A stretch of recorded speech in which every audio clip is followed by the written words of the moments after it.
उत्तर प्रदेश की योगी हुकूमत में एक बार फिर गायों की जिंदगी के साथ खिलवाड़ का मामला सामने आया है। बांदा में पैलानी तहसील के खपटिहा गौशाला में भूख और ठंड की वजह से 25 गायों की मौत हो गई। एक रिपोर्ट आपको दिखाते हैं। तो जब जो आदमी देखने नहीं आए तो जाहिर सी बात है कि जानवर मरे हुए हैं, कुछ हमको दिख रहे हैं इधर उधर, तो कुत्ते भी नोचते भी दिख रहे हैं, जिसके लिए मैं उससे जवाब तलब करूँ।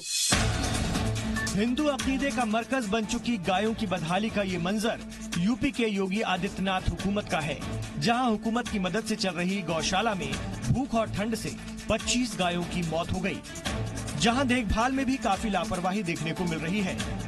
जांच को पहुंचे मकामी एसडीएम ने गौशाला चलाने वाले अनिल शर्मा को जमकर फटकार लगाई।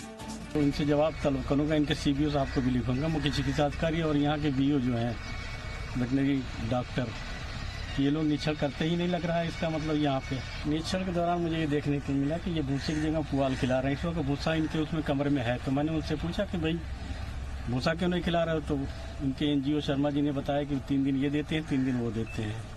इससे पहले भी बांदा जिले के सरकारी गौशाला में ठंड और भूख से 2 दिनों में 30 से ज्यादा गायों की मौत हो चुकी है।